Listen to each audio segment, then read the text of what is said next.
اور ان کی غلطیوں کے اوپر نشاندہی کرتے ہیں, شور کرتے ہیں, اور ان غلطیوں کا ان کو بھی پتا ہے. کچھ لوگ ہوتے ہیں جو پورے محکمے کو, ہر چیز کو سیدھا پٹری پہ آنے نہیں دیتے. اصل میں ہماری تنقید محکمے کے اوپر نہیں ہوتی, یا ہماری تنقید کسی بھی زاویے سے بری نیت سے نہیں ہوتی.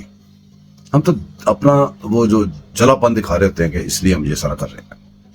بڑے دوستو, اسی وجہ سے, انہی دکھوں کی وجہ سے میں نے یہ بھی دیکھا سوشل میڈیا پہ پرانی ویڈیو, جن ویڈیو کو میں کئی دفعہ دیکھ چکا ہوں, وہ بھی دشمنوں نے جلدی پھینکی ادھر پرانی, تاکہ لوگ اس وقت جذبات بھڑکے ہوئے ہیں اور بھڑکیں گے. تو کچھ میرے دوستوں نے بھی مجھے وہ ویڈیوز پھینکی, مجھے کہا جی یہ بھی دیکھیں, یہ بھی لگائیں, یہ بھی لگائیں. تو میں ایسا نہیں کرتا ہوں کہ جو بھی چیز پکڑی لگا دی. رسپانسبلٹی ہر بندے کو محسوس کرنی چاہیے, ہر پاکستانی کو اپنی رسپانسبلٹی محسوس کرنی چاہیے. میں غصے میرا اس کا رزلٹ یہ نکلا کہ میں نے ویڈیوز کم ڈالی. میں نے بہت زیادہ ویڈیوز جیسے ڈال رہا تھا ویسے ڈالنے پر میرا دل ہی نہیں کر رہا تھا ویڈیو ڈالنے کا, کیونکہ میں جب بھی ویڈیو ڈالنے لگتا تھا میں کچھ بھی ٹاپک لے کے آتا تھا, میرے منہ سے ٹاپک وہی چلتا رہتا تھا. خیر, جب میں نے سنا کہ جو دونوں محکمے ہیں ان کے بڑوں نے بیٹھ کے اپنی محکمانہ اندرونی جو بندے گڑبڑ کر رہے ہیں ان کے خلاف محکمانہ کارروائیاں شروع کر دی ہیں. ہماری ڈیمانڈ یہی تھی, اتنی بات تھی, ہم کہتے تھے کہ جو آفیسر ہیں وہ جو چھوٹے بندوں نے کام خراب کیا ان کو ٹھیک کریں, بات ختم ہو گئی. اگر ہم اس کو لے کے ٹرولنگ کرتے رہے تو وہ پھر غلط نیت اور غلط اس کا مقصد نکلتا ہے. میرے دوستو, یہ وطن عزیز ہم نے بڑی قربانیوں سے لیا. اس کو دشمن نے اندر سے باہر سے اس میں بڑے بگاڑ پیدا کیے ہیں.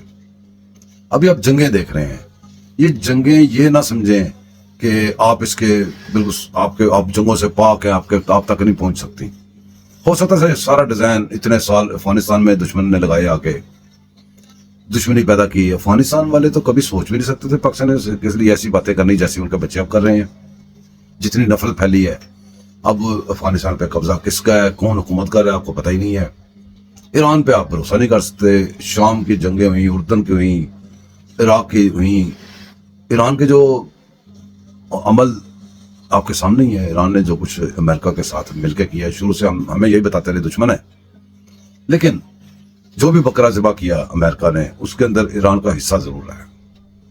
تو اب بھی اس نے کھا پی لیا ہے, سارا ملک تباہ کر دیا, کھنڈرات بنا دی. کھنڈرات اٹھا کے اب اس کی بلڈنگیں نئی کھڑی کروانے کے لیے اور اس کو بہت ساری بدنامی سے بچانے کے لیے ایران پہنچ گیا ہوا ہے.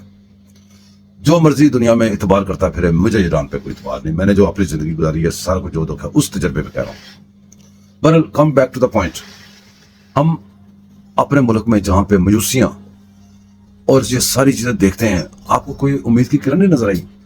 ابھی ہمارے پرائم منسٹر شہباز شریف صاحب نے دعوت دی سعودی عرب کے, وہ بہت بڑے آئے ہوئے تاجر آئے ہوئے ہیں انویسٹمنٹ کرنے کے لیے. کوئی کہتا ہے جی 1 ارب کی, کوئی کہتا ہے اتنے ارب کی, کوئی کہتا ہے کتنے. یہ سب کی آنکھیں کھلی رہ جائیں گی انشاءاللہ تعالی. جس طرح یہ ساری میٹنگ شروع ہو گئی ہیں, سارا ہو گیا شروع. جیسے مریم بی بی, جیسے وہ بابا قائد اعظم نے کہا تھا نا, کام اور بس کام, اس پہ عمل پہلی عورت آئی ہے جس نے کیا, مریم بی بی. تو فرق سامنے ہے. اسی وقت مان جاتے بابا جی تو پہلے بتا کے گئے تھے کہ کام اور بس کام کرو گے تو بچ جاؤ گے. دیر آئے درست آئے. جیسے وہ سرپرائز دے رہی ہے, یقین کریں ایسے ہی پرائم منسٹر صاحب آپ کو سرپرائز دیں گے اور آپ کو نظر آئیں گے. میں کوئی وہ میری پپو کے بیٹے نہیں ہیں. میں شہباز شریف صاحب ان سب کے خلاف میں کئی دفعہ بولا ہوں. میں نے وہ دیکھنا ہے میرے ملک کے لیے کیا ٹھیک کر رہا ہے. آپ حیران ہو جائیں گے کہ آپ کو کتنی انویسٹمنٹ ملتی ہے, کیا کچھ ملتا ہے, اور آپ اپنے زخم انشاءاللہ تعالی بہت جلدی بھول جائیں گے. زیادہ ٹائم نہیں لگے گا. بس اپنی سوچوں کو مثبت کر لیں, اپنے ارادوں کو پختہ کر لیں, اور اپنے جو ساتھ ہے ہر اس بندے کا ساتھ دیں. اس میں شہباز شریف ہو, مریم ہو, کوئی ہو جو اپنے آپ کے ملک کے لیے کچھ کرے, اس کا ساتھ دیں. لوگ باتیں کرتے رہے. ایک رکشہ ہوتا ہے نا, رکشہ چنگچی نہیں لے کے دیا آپ کو. اپنی گاڑیاں بم پروف, فلان پروف گاڑی شڑیاں لے کے اپنی مراد لے کے گوگیاں پنکیاں لوٹ کے چلی گئیں. مریم بی بی آئی, اس نے آتے ساتھ پہلی تقریر کی, اس نے کہا ایئر ایمبولینس, وہ پڑی ہوئی ہے ایئر ایمبولینس. کتنے دن ہوئے ہیں یار, کچھ بندہ سوچتا, کوئی چل تو پڑا ہے نا کام سیدھی طرف. ایئر ایمبولینس چل پڑی, آگے ہمیں مل گئی, آگے ہمیں اور چیزیں مل رہی ہیں, انویسٹمنٹ آ رہی ہے آپ کے ملک میں. وہ آپ اس بات کو چھوڑیں کہ وہ نواز شریف خود کیوں نہیں سیٹ پہ بیٹھا. آپ اس بات کو چھوڑیں کہ شہباز شریف کیا کر رہے ہیں. آپ صرف یہ دیکھیں آپ کے ملک کے لیے کون کیا کر رہا ہے. بس دعا میں یاد رکھیے گا. چینل کو سبسکرائب کیجیے گا, لائک کیجیے گا, شیئر کیجیے گا. اللہ حافظ.